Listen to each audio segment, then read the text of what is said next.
Thank you very much for inviting me on. It's a pleasure. Yeah, it's been a long time that I've wanted to have you on, but out of my own insecurity, I've been practicing with other people to make sure that I have the conversational skills to do you justice. Because honestly, man, there's so many topics I want to explore with you, and I think it will take more than one convo.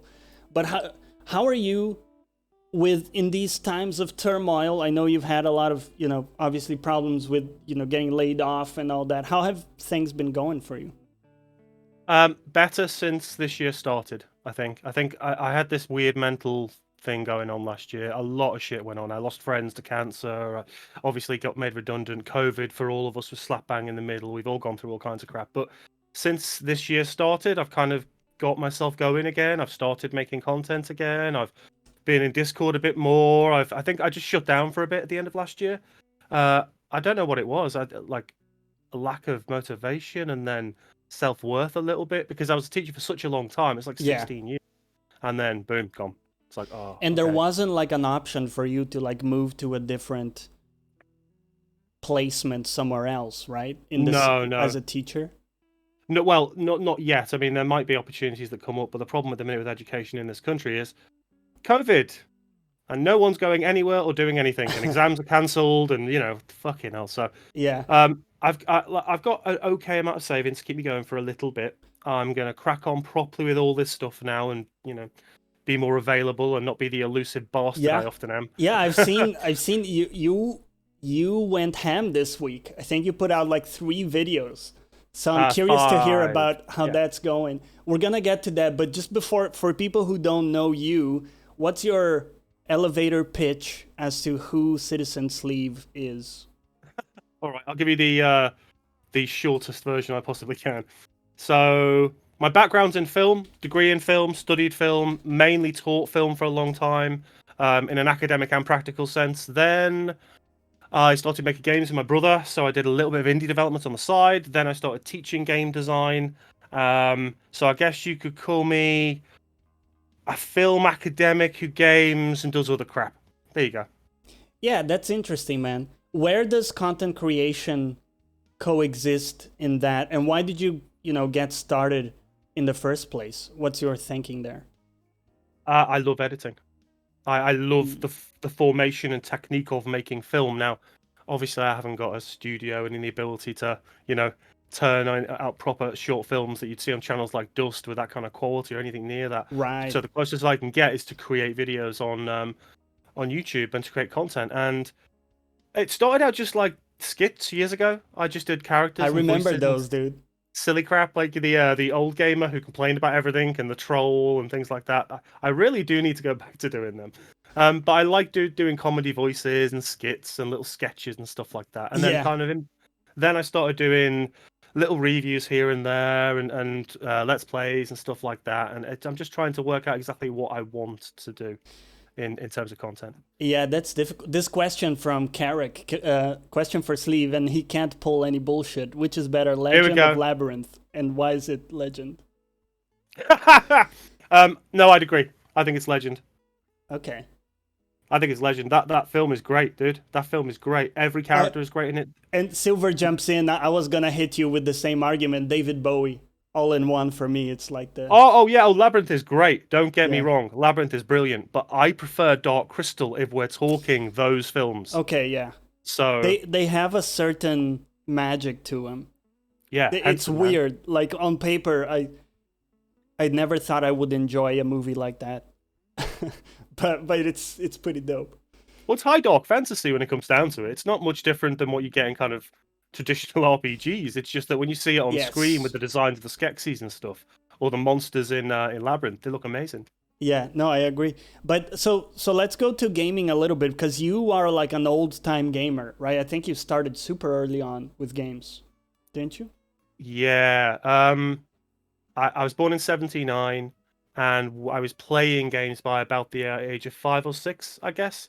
So the first ever game I played, if I remember, was my uncle's. He had an Atari 2600, and I played Pitfall Right. by David Crane, long time ago. But the first proper memories I have are in the UK when the NES was massive in America. It wasn't that big in the UK. We had something called the ZX Spectrum and the Commodore 64 as well. But the ZX Spectrum with this little rubber keyed computer, 48K memory, man. Those are the days. Yeah. With a cassette deck, and you would load the tape in. It would take like 10 minutes. It would load the game in. So I was playing stuff like Manic Miner, Bubble Yeah. Bobble, New Zealand Story, and then the beat 'em up started coming out. So my brother and I would play things like Renegade, Double Dragon, and then Street Fighter and that Right. stuff. Yeah, yeah.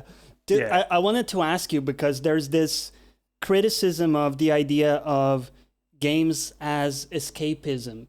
And you've heard this. So, a lot of people say, hey, I play games because I want to escape to a different setting, right? A different reality. And then a lot of people criticize that, like, maybe you should address the problems in your life if you need to escape to. But I never bought that because I think we need diversity as humans, right? We need different experiences. We need stuff that stimulates us, whether intellectually or, just as an experience. So that's for me where kind of games sit in. But when you go back to those days of the early games, there isn't much of like an experience or like, because it's really basic games that we had back then, right? So what is it for you when you think back that got you into gaming in the first place? I think initially it was just co-op with my brother. It was something we did together, and I always punched him because he was better than me. That was, You that's the way it went. physically punched him when he Oh beat yeah, you? oh yeah, yeah. We had for a little period when we were playing Street Fighter, I couldn't stand him because he was just that little bit better than me, and he still is. Ah. He still is just that little bit better But at than me. least that means you could beat him sometimes, right? Oh yeah, yeah, yeah, yeah. I'm one of the Okay. few who could at the time, which is cool. Because it could be worse if he was just like at a different level.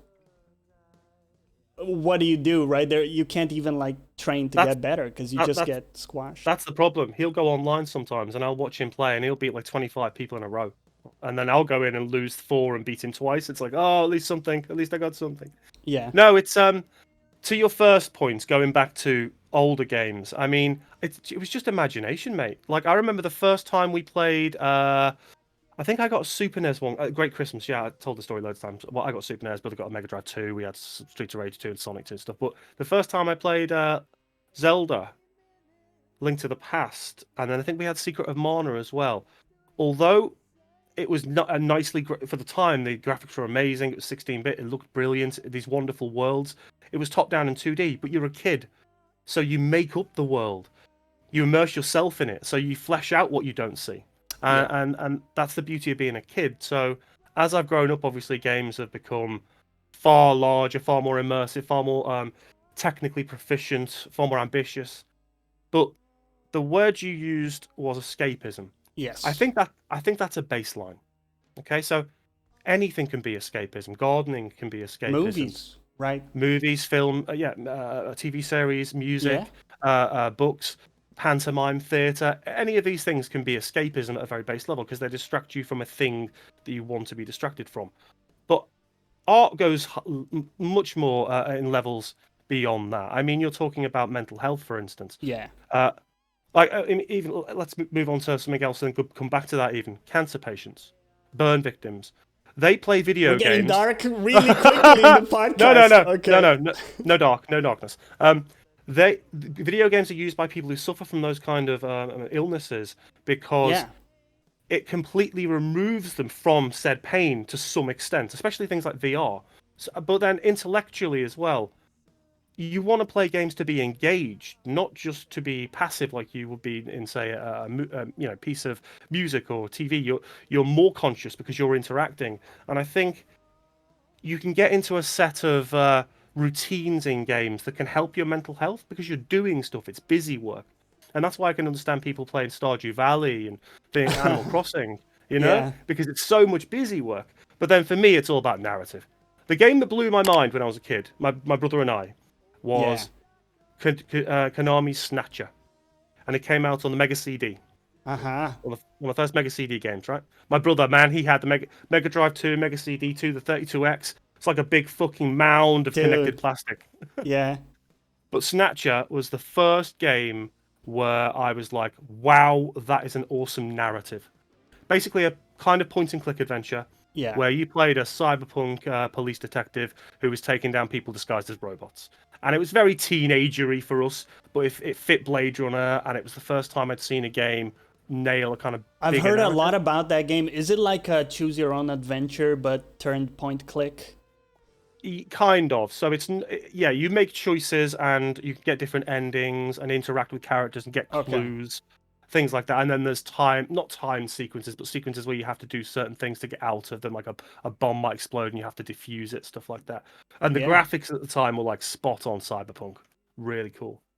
That's awesome, man. How do you feel for you games have moved as an art, I guess an art form, because you said, games have evolved and now it's much more of like an immersive graphical experience a lot of the time. Has that added like a yet another layer onto that sandwich of, immersion and escapism? Or do you feel that we've lost something in the process of, adding all of this graphical fidelity? I kind of think both a little bit. Uh, Part of the problem with massive AAA games is once you've hit a certain point in development, you can't steer it in any other direction, so you're locked into what you're doing. So if you've made a game Yeah. for 7 years and you locked most things into 5 years, 2 years, you're just finishing things, you're polishing, you're adding stuff, etc. I think the difference in the landscape now is back in my day, there were plenty of indies. Like the ZX Spectrum was homebrew, there was loads of indies. But it got to a point where it was so oversaturated, much of the stuff on there was crap, just repeated game design. Now you've got indies and double A game developers, things like Godfall, that are fitting just in between and trying to do more inventive things.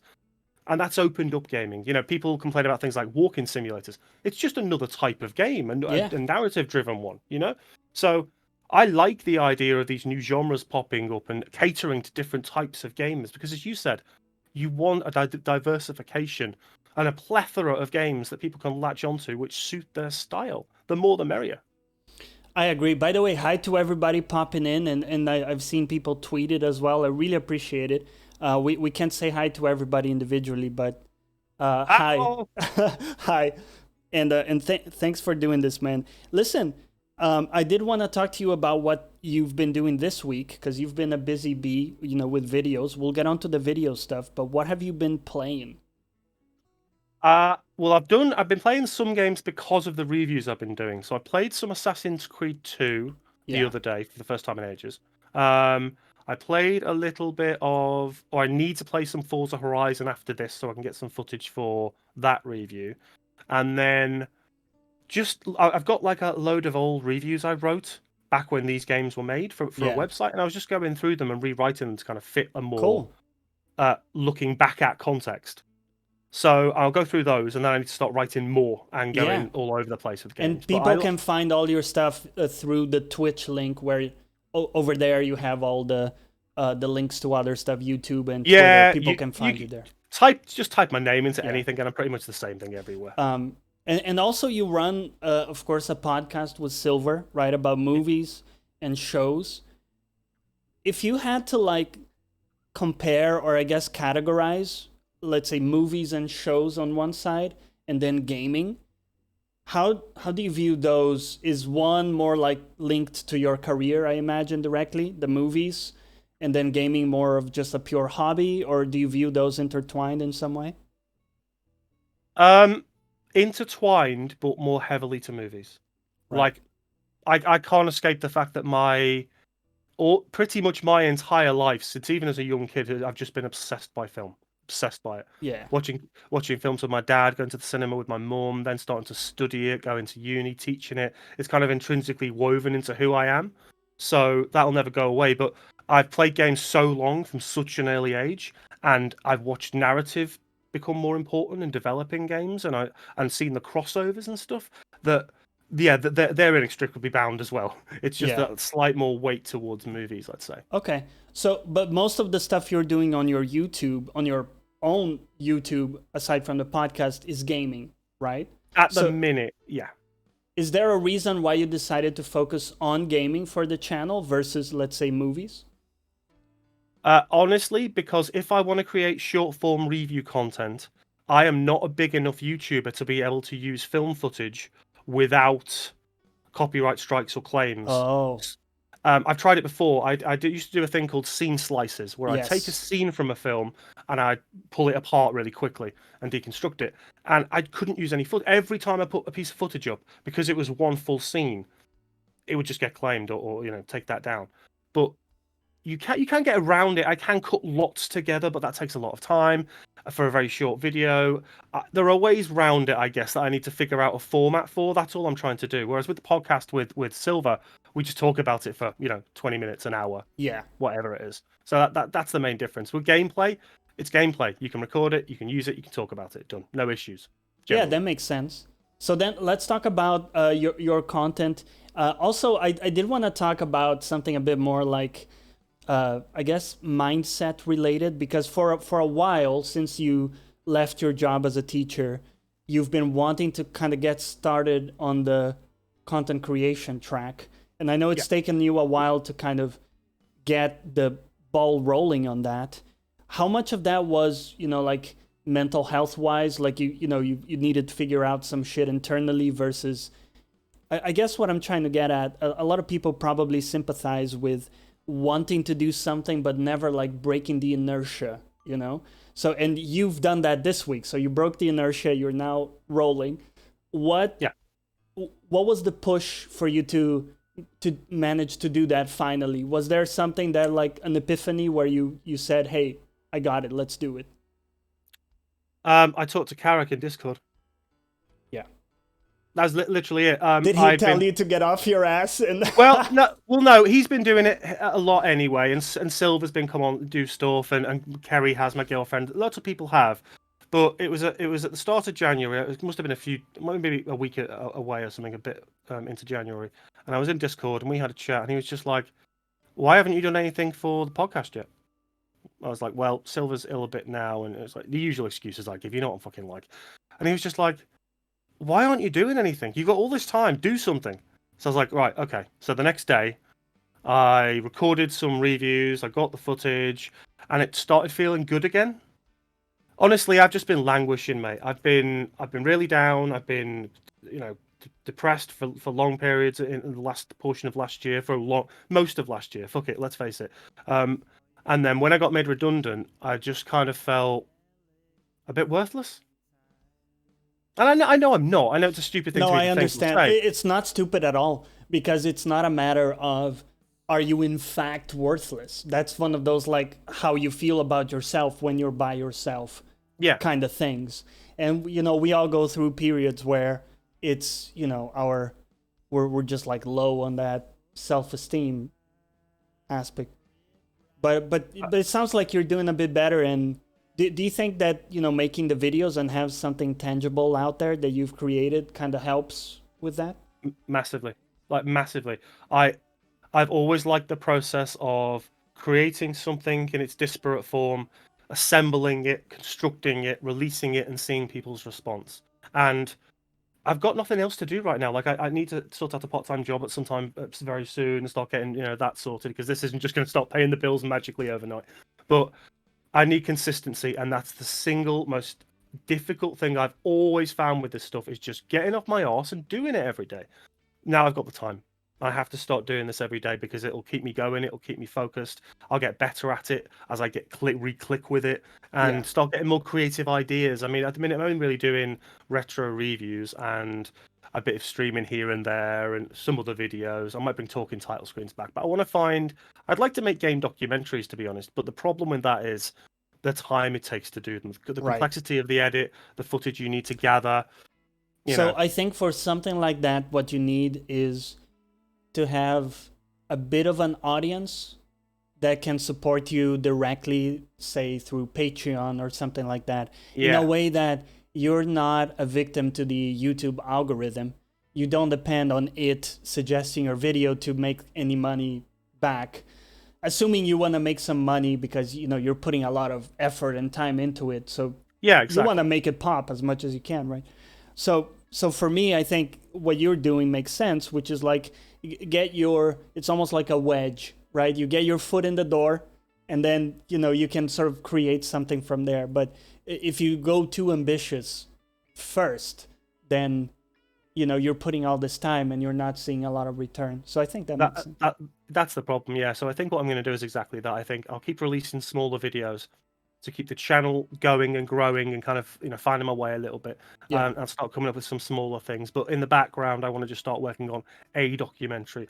To be honest, I was thinking, and it's been in my mind for a little while, of just talking about fighting games for a bit because there's so few people in the grand scheme of things who Yeah. talk about fighting games, and True. I'd love to do like a my history of fighting games. Yeah, And the stuff I grew up with. especially in YouTube, there's real power in niching down Yeah, absolutely. to something that's really narrow, like fighting games. So it's no longer games where it's like the entire YouTube. Now you're saying, okay, only people interested in fighting games will come, but they will love your shit because it's, really tailored for them, right? So I think that's It's a yeah, really cool idea. it's really difficult, I think, to be broad and find an audience quick. There's plenty of YouTubers Yes. and streamers who are out there who are, they stream all kinds of games they want to stream, but they're big enough to do so. I think when you're at a smaller level, you need to look at, like on Twitch, for instance. If you're going to go and stream right now on Twitch, you want to be looking at games that are kind of around the 1,000 to 3 to 4,000 mark in viewers. They're the games you want to be playing. Your Elder Scrolls Online, because you're going to find an audience if you keep doing it, and that's the way to build. Where I think if you're too scattershot, it's not going to work. So that's true if you only rely on Twitch discoverability, which sucks. Oh, But the true. only Yeah, shot you have if you rely on Twitch for discoverability, as you say, is to choose smartly where you position yourself, right? yeah, Is it a directory where you have a shot at competing? Then, great. Then you're going to have some trickle in. But it's always going to be a trickle in of people on Twitch, I find.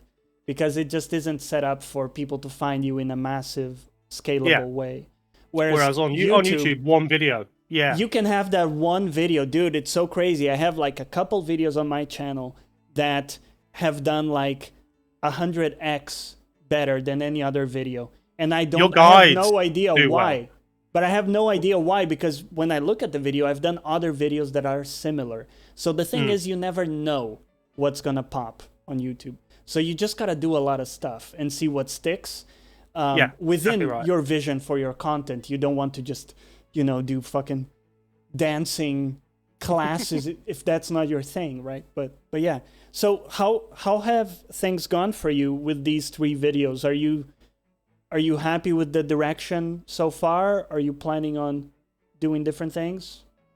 I need more diverse footage at the minute. I'm just using intro footage from the game, and I normally when I do a review, I'd spend more time playing the game, get the footage, and cut to whatever I'm speaking about, the mechanics, the music, graphics, character design, whatever the hell it is. So a little bit more content, but I want these videos to not be complex, so Yeah. I can write them, record them, get them out, done, and then the more complex stuff I can do in the background, Yeah. in between those more. As long as in my mind I get a video out every other day, not every day, I every think other day. I I'm think happy with that. that's I want to push back a little because Yeah, I'm afraid for yeah. you A burnout. that you're going to burn out. So because that's a lot every other day. That is a lot. And also you have to keep in mind that there's something called like audience burnout. So the let's say the more demand there is for your videos, then sure you can make more videos and those are going to just be consumed because people are, you have a ton of people, they just want to watch your stuff. But initially, we have to build that, right? You and I, we're in the same race, right? We're trying to build Yep. something there. So I feel like a weekly schedule is more conducive to that because you can get a lot of feedback in between videos that you can apply to the next one. You have almost like a small backlog of time and videos. So, if that week something happens and you can't get one done, you're still on schedule, right? Because you have some like a window of time there. So for me, like a weekly thing would be my recommendation. But by all means, try it out, right? If it works for you, then that's great. But I just want to I make sure you're not the guy that goes to the gym for a full week every day and then never returns. We all know that guy. Yeah, absolutely. But so don't be that guy. Is all like I'm saying. I, I think I'm okay now, honestly. Okay. We'll talk about the other stuff in a minute, but in terms of burnout, I think I'm okay. Okay. I was a teacher for 16 years. I burnt my I love how you use that as like I can withstand any sort of burnout. I burnt out every single year. You know, in the end, because there's so much work to do. When you're a teacher, with a lot of other jobs like that as well. Your mind is always blah because you're dealing with so many different things getting thrown at you. So making a 10-minute video every day isn't difficult. But I do take your point. Don't just throw stuff and throw stuff and throw stuff. Ta Space it out a little bit so you've got more people who have got time to view it, and then you can find your feet a bit more. And as you said, I do need a backlog. Like I've got one recorded now, as I said, so I just need the footage for it. Yeah. But I haven't got anything else to kind of, have in the background, just ready to press the button if I'm like I can't do it today for whatever Right. reason. Yeah, I think that's nice. And you know what Silver says about building a routine is nice, I think. So Yeah. finding what works for you is the key there. But that's cool, Well, that's man. yeah. I really enjoyed watching your videos. There's a lot of substance there. I wanted to ask you, what is your process? Because it seems to me like it has to be sort of written down because it's very carefully worded. The way you phrase things. So is it, as you say, kind of go piggyback off like some written review that you've done in the past? How does it work for you? Normally, I wouldn't have a script at all. Okay. So if you go back like to anything I've done prior to the last 4 videos, nothing is scripted. I will normally just sit down at a mic. I will order internally exactly what I need to speak about, and then I will do it kind of in my mind, a paragraph at a time. So I'll say the thing, think, say the thing, think, go into Audacity, cut the dead air out, and that's that. The last few I used to write for a website a long time ago called Xbox Ramble, I think it was called. And I wrote a load of reviews for them. So I've got like 10, and I've already done 4 of them. So once they're done, I'll start moving away from just that era of games and just starting doing whatever I feel like. I see. So at that point, do you plan on like pivoting to a more freeform style where you're just like riffing on the fly? Yeah.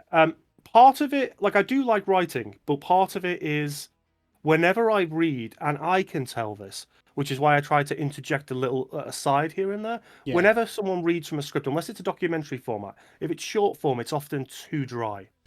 I If you feel haven't got, this. I feel this. I didn't yeah, necessarily feel it. Like again, I could kind of tell that it was scripted, but it was it was good stuff. Like it read fairly naturally the way you had it. But it's always really hard because when you're writing a piece for a website, for example, you write in a different way than how you would talk about it a naturally, little bit, yeah. The right? idiom is slightly different. It's a Yeah, bit more formal. You have a much more like structured system for your sentences, all that. yeah. And when you're writing a script for a video, I think you almost have to try to mimic that natural flow of speech. Otherwise, it can come across as really like It's why. canned. It's why with the, yeah, exactly. It's why with the written ones that I've done so far, I've tried to leave in little mistakes. Right. Like if I stumble over a slight word, I'll leave it there because I don't want it to be this dry, hello, welcome to my review of, I just Yes. want it to sound a little bit more relaxed and casual. But once these are done, I'll go back to just choosing a game, sitting in front of the mic, and just recording it as I see it in my mind structurally, Yeah. and then just chat in a more kind of discursive way. So you've done. I was asking you about this earlier. I think you've done a little bit of like screenplay, or you've played around with that stuff. I've never had anything released, so I don't think I'm an actual screenwriter. Right. I've worked on short films before, Yeah. but in screenwriting terms, yeah, we did it all the way through uni.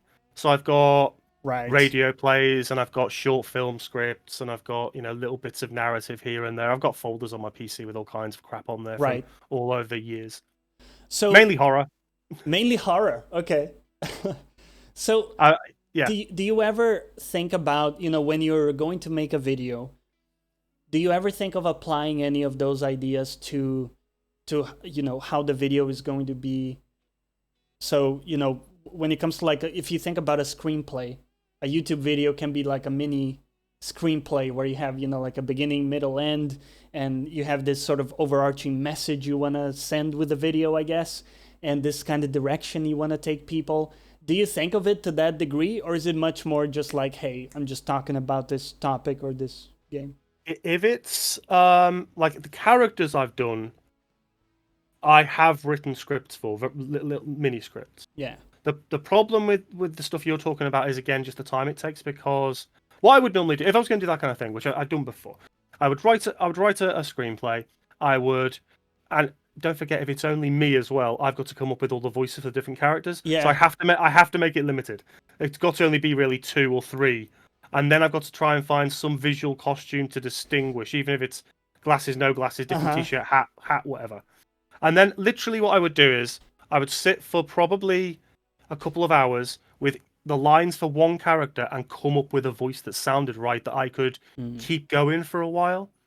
Because there's plenty of voices I can do that are so hard on your throat that I can't do them for a long time. So I just have to find little funny, stupid, bloody voices that I can do for a character, and then I lock into it, record them all, and that's when I'll start slicing and dicing, as I call it. Yeah, that makes sense.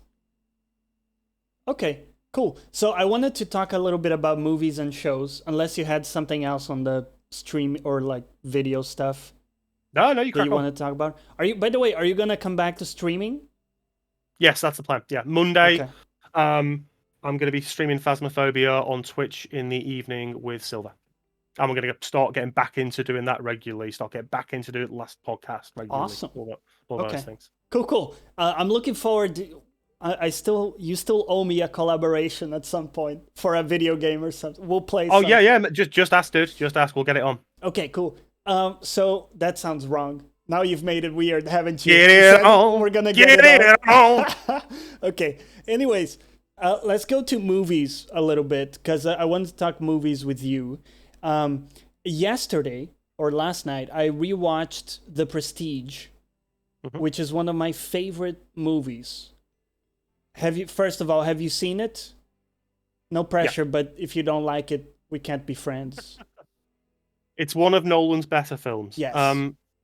Nolan is at his best when he's trying to weave complex narratives that kind of concurrently flow together and cross. That's the way I find it. Yeah. So Memento is one of his first films with Guy Pearce. It's basically about a guy who has no short-term memory. He's been in an accident, and you've got 2 narratives running concurrently. One's going forward, and one is temporally moving backwards in black and white. Yeah.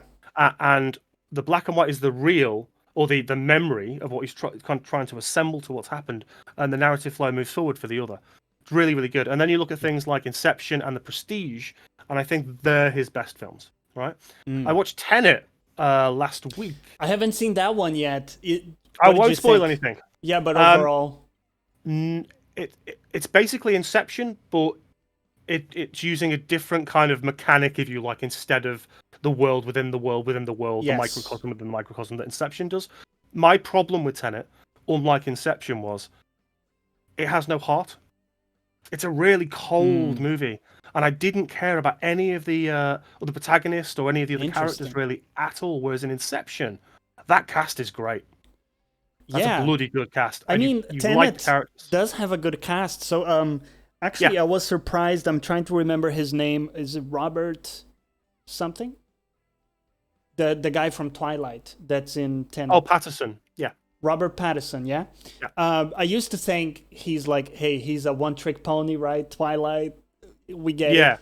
But then I watched the Lighthouse, right? Have you seen that one? Yeah, Willem Dafoe. Yeah. And that's a real movie, man. With him, that's a powerful role, I think, for him. So I'm looking forward to seeing more of him in, Tenet and Batman. But you're saying you didn't really jive with him in Tenet? His performance was okay. I don't think he was given enough to do, for a start. Yes. And I think that the logic of the film breaks itself quite often. But more so than something like Inception does. Like I said, it just didn't have any heart. The action sequences are amazing, as you'd expect from anything Nolan. big, massive scale, really inventive use of camera techniques and other filmic techniques to pull off these effects that he wants in terms of the way time works. But I felt very cold and distant from the film a lot of the time, rather than Yeah. being kind of invested in those character developments. Yeah. I mean, I have some annoyances with the Prestige where I think I'm not gonna spoil anything, but just vaguely speaking, Well, the ending. one of the I mean, characters has a secret, right? So Christian Bale's character has basically a big secret that gets revealed in the end. It's a big reveal, a really cool reveal. However, in my view, he could have just shared that with his wife, and basically there would be no conflict. She would be on board, she would understand what's going on, and they could have resolved that part of the conflict for me. But I guess it's part of the ethos of the movie that a true magician, it never breaks character. The act is what everybody sees on a daily basis, including like his wife. And, the other stuff is, do you know what I mean? It's like the opposite. They kind of flip it. Yeah, the kind of facade that's held up yeah. for so long and then slips at the end. And they have this really cool, totally secondary, insulary character that they show. It's this very old man, this magician, and he plays. When he's out and about, he looks really frail, like he's gonna fall over. He's looks really old, really senile. But in reality, he's not. He's fine. He's fit. He can do tricks and all that. But nobody knows, because all people see when he's out and about is this frail old man. And that's the act. They have this line where they say, that's the act. It's not what he does on stage. It's what he does outside of stage. So I love that little, flipping the perspective on it. It kind of, really connected with me. A little bit like Bryan Singer's The Usual Suspects. Kevin, we'll put aside the Bryan Singer, Kevin Spacey controversy issues they've had. But the film itself, the way that Kim basically, who's played by Spacey, becomes Kaiser Soze, and we start understanding his tics, and then you have that big reveal at the end when he walks out of the police station. It's kind of similar. It's got that kind of same payoff in narrative terms. Yeah. And then the other overarching theme is this idea of obsession, right? Yeah. And from both protagonists. So you have Christian Bale having that, as well as Hugh Jackman. Hugh Jackman more prominently, of course, because he takes it to the very edge, right? Yeah. Where he's he's just broken by that obsession. He needs to know the secret of Christian Bale's trick. And I think that sort of tunnel vision speaks to what a lot of us feel with some things. When we get obsessed over something, like, when I get this one thing, everything else will click and connect. And oftentimes that's not how it works, because life is a process. It's not that when you get to a certain stage, you're set, you're happy. No, it's an ongoing thing, right? So the idea that this one, thing will make everything else click, I think is just a trap anyways. Did that also speak to you, that idea? Well, yeah, and the way you mention it reminds me of Tyson Fury. I'm a big boxing and MMA fan. I've been most of my life. Tangent. Yeah. Tyson Fury wins the WBC World Championship from Vladimir Klitschko, right? Okay. It's all he's wanted his entire life. It wasn't the best fight. It was very technical. No one got knocked out or anything, but he wins on points. He becomes world champion. From that moment, he goes like that. He loses his fitness. He becomes an alcoholic. He becomes a hardcore cocaine user. Whoa. He balloons in weight. He becomes suicidal. He almost crashes his car off the road. He alienates his kids and his wife and his friends and his brother and his family and all these people. And then he comes out of the other side and sorts himself out. Whatever you think of him as an individual, the way he speaks, his style, he picked himself up. Yeah. He got rid of all the crap in his life. He got rid of everything superfluous. He refocused himself and he got himself fit. A year and a half later, He beats Deontay Wilder, becomes the new WBC champion again, and is probably going to fight Anthony Joshua sometime this year for the biggest match there's been in years. That's amazing. Imagine how that must feel to someone after being, down with probably little hope of recovering in that way to come back. Yeah, that's cool, man. I think that speaks to how much we all need some kind of goal, whether in this case, it'd be to like get back into it and regain the title or whatever it is. But I think a lot of us can feel aimless when we don't have something like that. I think it's having clarity, and Yeah. it's difficult to have clarity at times, especially last year. So many things went on Yeah. in the world in terms of politics, in terms of natural disasters, in terms of truly horrific things, even as well as COVID. So many things went on. I found my mind was just scattershot a lot of the time. Yeah, that's fair. And now I just feel a little bit more focused and have a bit more clarity. Yeah. I think also like, with a lot of people losing their jobs, they realized that the job was the only thing giving them some kind of, I don't want to say goal or drive, but structure. And without that, it's almost like some people were aimless, I felt, watching it Just from the outside. exact structure is the right word. Because I was a teacher for so long, my life was very, very clear in my mind. Yes. Okay, I knew when my half terms were. I knew when my summer was, when my Christmas was. I knew where my breaks were throughout the day. I knew my deadlines for marking, my deadlines for getting work out. I never missed any of those. I was constantly organizationally structured to the highest level with courses and course files and lesson plans and assessment data, all these different things. And then that just went by. Now, I've been trying to do streaming and YouTube videos on a more consistent and more professional, and also just more, I might want this to be my actual career if I can, for a long time. But with work as well, it was always just little dribs and drabs here and there. I'd have 3 weeks where I'd make 3 or 4 videos, and then it'd be nothing for a couple of months. And no one cares if you're not going to be consistent. Right. So now I'm because- kind of starting to claw back. Yeah. Because that's the sad reality. Nobody cares about your life from the get-go. Eventually they will, once they, right? But like someone watching your video, they don't care if, you got sacked at work. They're just, they didn't see a video from you in a couple months, so they're out. Yeah, exactly.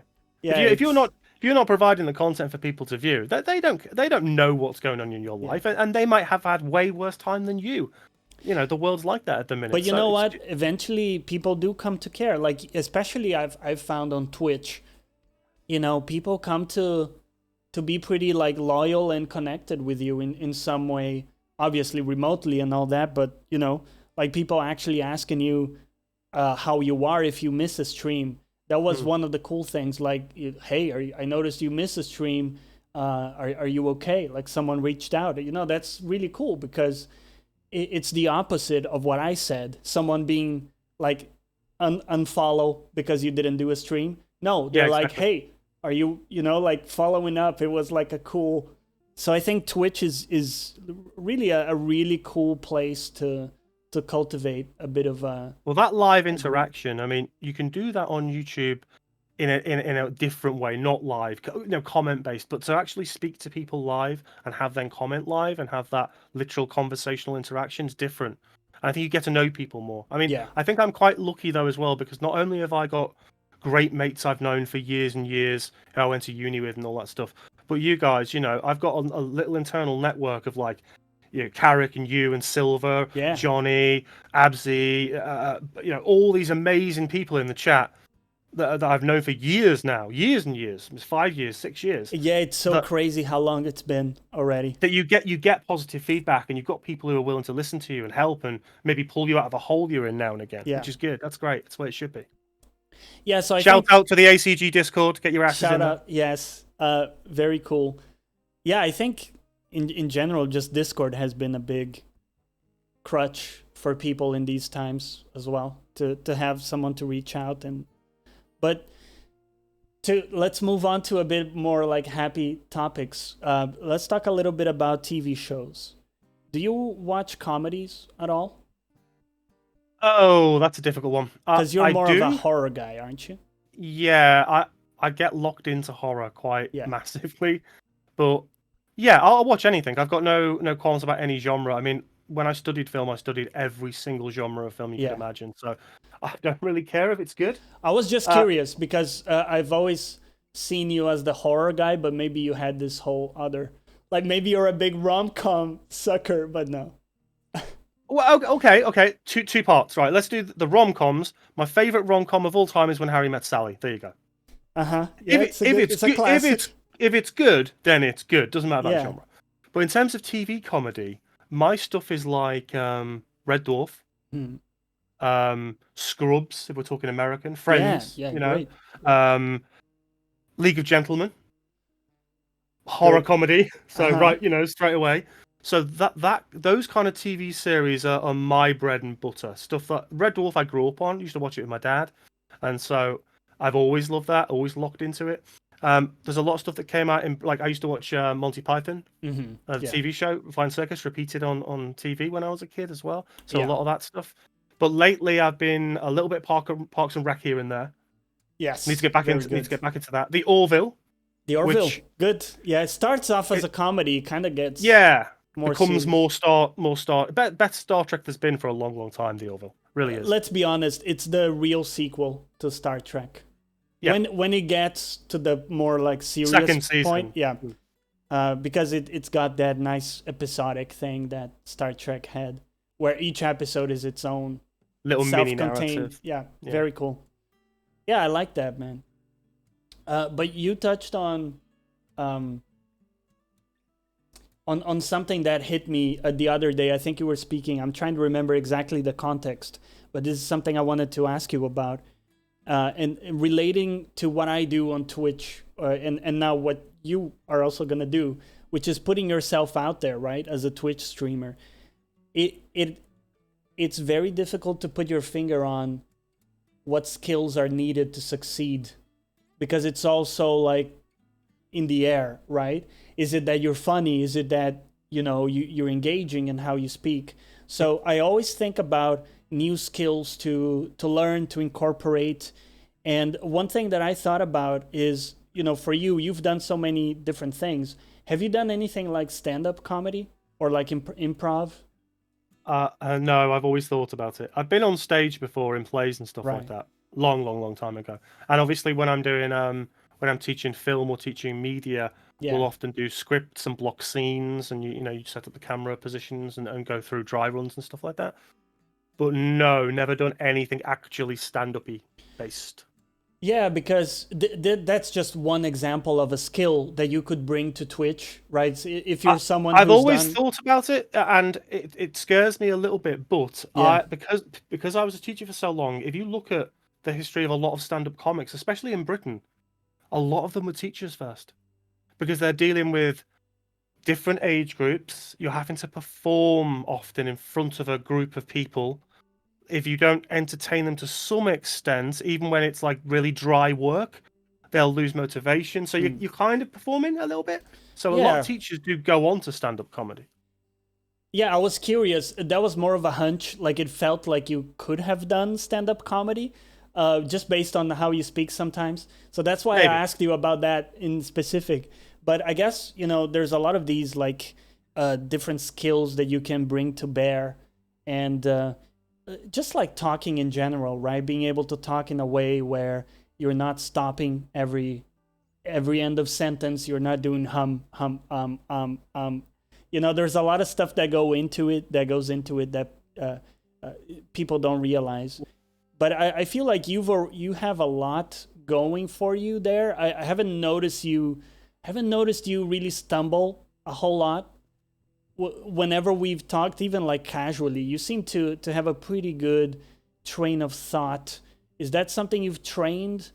Do you ever is that like a purposeful, deliberate thing? Um, I've always been a relatively confident person. Okay. Not arrogant. I don't. Maybe when I was in my late teens at uni, I was a bit of a dick. I was probably too arrogant. Yeah, probably. But I've never struggled with speaking in front of people. Never struggled speaking in front of crowds, and I find that I can construct things relatively quickly. Right. And yeah, I don't really stumble that often unless it's a subject I fuck all about, and then I'll just do me old salesman thing and just pretend Uh-huh. I know a little bit. But no, it comes relatively naturally speaking in front and on camera and Yeah, stuff. It's I'm just trying to my pin it world now. down.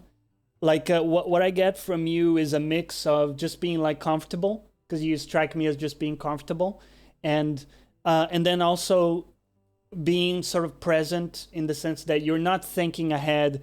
I got these topics, these points I want to get to. It feels more like you're just going with it, which I think makes it easier to not stumble, because if you're just thinking about the thing you're talking about, then you have all of your bandwidth going to that, and you're not thinking Yeah. about the next thing you want to drop, right? So I think that helps.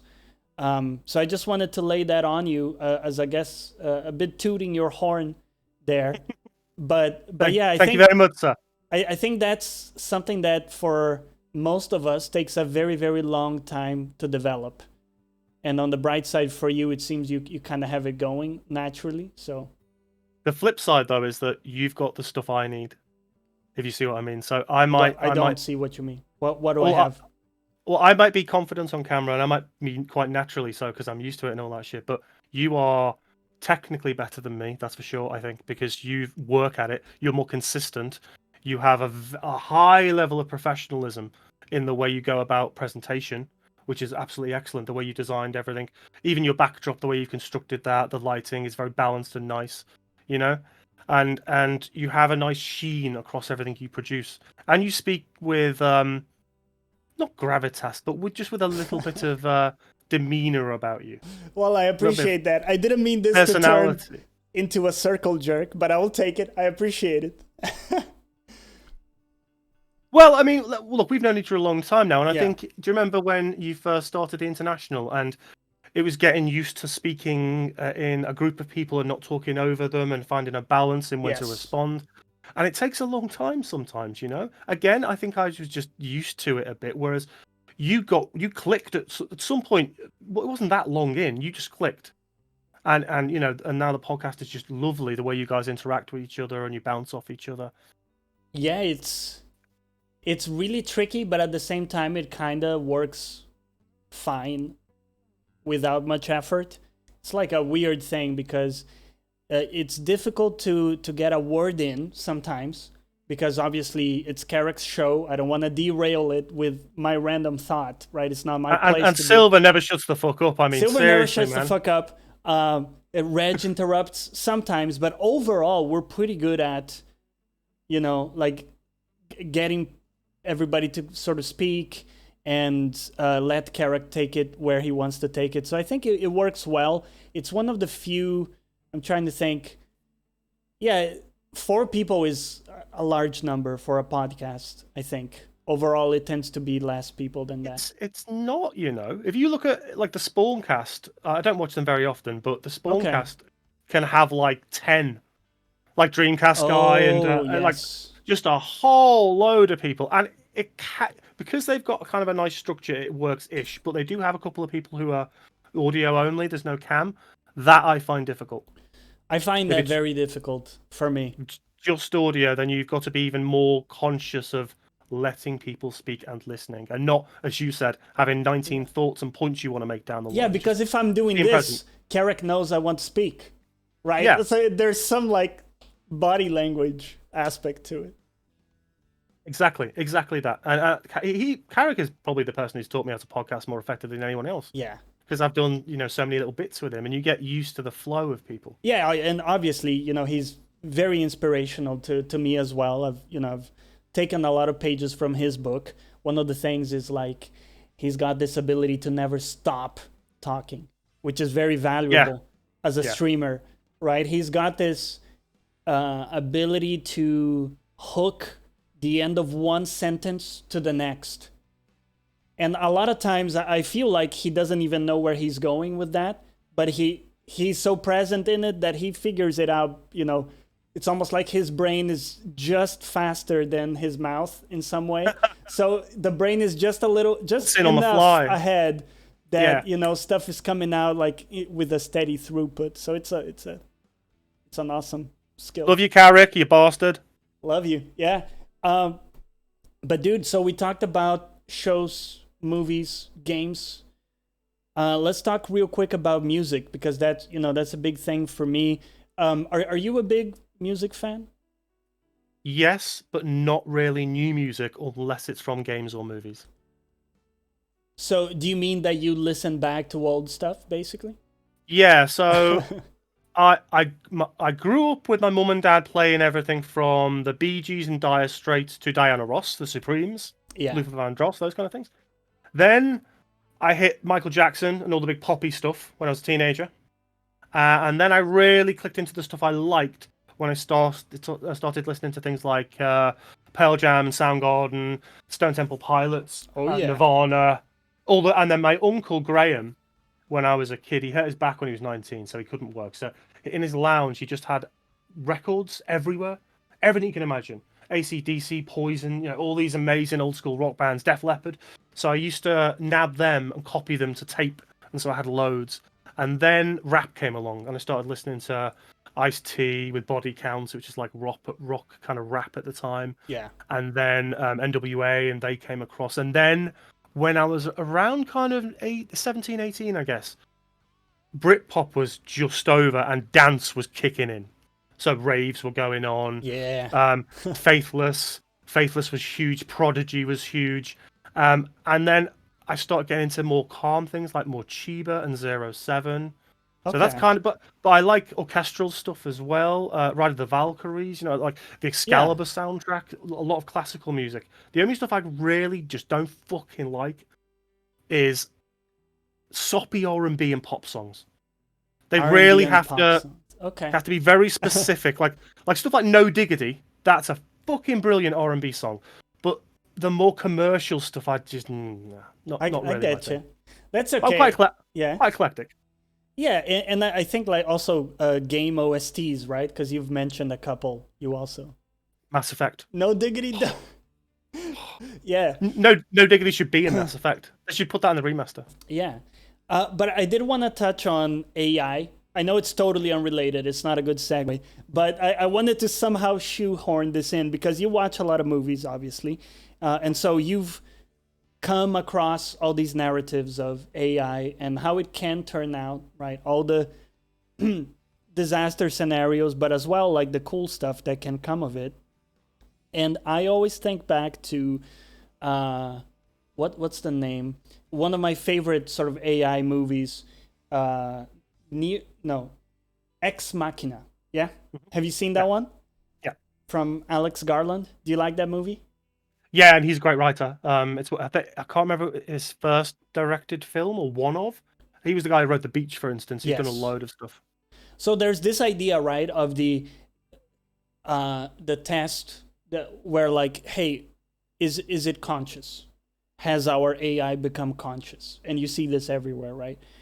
And for me, I've always thought, what does it matter if for all intents and purposes it feels like and it behaves like it is? Do we care whether it is actually conscious or if it's just like so good at pretending that it convinces us? Where do you sit on that? Does that like unsettle you at all to think about that kind of stuff? Um, Given the pandemic in 2020, AI can take over the world for all I care. It's fine. I've got no problem with that. They would do a better job, I'm probably. looking for some form of apocalypse we can enjoy before everything goes to tits up. Um, Yes. I yeah, I've studied AI for a long time. I read Isaac Asimov's books very Yeah. very long time ago. The rules of robotics. How Yep. they would establish a containment for a So consciousness if they there had was three one. rules, right? Yeah, It was like you had to obey humans, but nothing you do can harm a human. And I forget the other one, but I think that was sort of the gist of it. it's basically RoboCop. So if you watch RoboCop, he has four prime directives. One is a secret one, but the three directives are essentially the three laws of Asimov's Yeah. robotics. Um, I find it a fascinating subject because it's gone beyond simply the notion of like it used to be the idea of AI, like say Terminator or Skynet, which becomes conscious, decides that humans are uh, not needed on the planet, are Yeah. destroying the world, and they can do it better. And you see that in the Matrix things.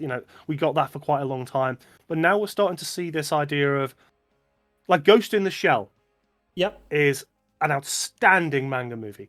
and it's one of the first movies that really started talking about this notion of human organic consciousness combine or becoming digital version of itself and then Yeah. combining with an AI consciousness. Right. And I think at some point, like we both played Cyberpunk. Fuck's sake. Yeah. Yeah. But we both played it. But one of the things that I find striking about that is the idea of your mind becoming digitized, and then you can kind of integrate another AI into your mind. So like Jimmy my Silverhand my did. issue with that is that it would no longer be you. It would be a copy of you. It's like Star Trek when Scotty beams you, you are being murdered in place, and then a copy of you is being created down in the planet. That's what's happening. Like a facsimile. Yeah. So for me, when you say, yeah, I'm gonna create a copy of you and like put it somewhere else, that's great for the copy. They're gonna have a great time, I'm sure. But I'm still fucked. I'm still in my body. Do you know what I mean? There's no concept in which you could transfer actually who you are. In no real sense. The closest they've got right now, which has been around for a little while, is AIs that like they will take everything you've ever put online. Yeah, they will look at your social media, your photos, your videos, your comments. They'll create the way you speak, kind of, but often get it wrong. Like there was a I can't remember. Oh, it might have been. Was it Cinemassacre or was it? It was one of the film YouTube channels. Or Screen Junkies. It was. Yeah. They hired this AI company to write their like 5 anniversary honest trailers, and it looked at every honest trailer that channel had ever made, compiled the way it worked out its sentence structures, the jokes it used, things like that, and it created a script for them. And 70% of it sounded like them, 20% sounded off and just didn't quite get it, and 10% just sounded weird. Yes. So, but then if you're talking about like deep AI, well, Google and Amazon who are working on far more complex stuff. But yeah, we're not at the point yet. I mean, they did at one point have to turn off their AIs, Google. Yeah. Because it was starting to question itself and other things and other AIs. It was like, press the red button. Yeah, okay, back away. Carrick, I remember that. That was hilarious, the voice to text. I think we're in this uncanny place where that sort of stuff is almost close to feeling real. Like when you look at some of those deep fake, Joe Rogan videos where the AI had, however many thousands Joe Rogan podcasts to look at, and then it produces something that kind of sounds like Joe. But there's something about it that's like not quite. I think there's that slight off about it. Slight off. It's not quite right. But the next step is a direct, unrecognizably different. It's the same. It sounds like the real thing to the point where you can't tell if it's Joe or if it's the AI. So for me at that point it gets tricky. Because people have already done it. Did you see the Queen at the Christmas? No. There was. I didn't. I need to watch it actually, but there was an alternate. I saw screenshots and little clips from it. But they did Channel 4 did an alternative Queen's message at the same time, and it was a deepfake. Whoa! So it's getting weird, man. Especially with video. Like they got some Obama stuff where it's like Obama saying some crazy stuff with deepfakes. Yeah, I saw that. And it looks like Obama saying those things. And, it's not perfect yet, but again, it might get to the point where... Well, if you've got the AI deepfake stuff, then you're taking real video as well and slicing that in. And then you've got AI recreating audio and matching tonalities and stuff. That's then completely covered. We're not far off. We are very, very close. Yeah, and it seems we're way behind in terms of figuring out some solution to that problem. In terms of like some stamp of authenticity that says that's Obama and not a deep fake. I'm using Obama in this example. But, when we get to that place, it's just like we can't trust any video anymore. It used to be that you couldn't trust audio because it could be, it could be more easily doctored with. And now video is getting to the point where you can generate something that kind of looks real. Well, yeah, and you can put watermarks in, you can put audio marks in, you can do your best to try and show that it's authentic and it's not deep faked. Yeah. People will always find a way around it to manipulate. Always. There's always ways of stripping things out or altering things with technology. Yeah. So for every combative move people will make to try and make deepfakes more overt, I think people will just get better and better at doing them. And as you said, then we've got a real problem because we're already dealing with a saturated sense of news, which is constantly misinformed and not trustworthy unless you dig and do a whole load of background research to establish whether it's fact and truth or not. Yeah. If you've got video, which is of world leaders and politicians and prominent people, and it just goes out, say someone hacks Elon Musk's Twitter account and puts a video out on some of his political views, and he agrees or sides with some really noxious, horrible group. Boom, that group is emboldened. The video's out. You can delete it.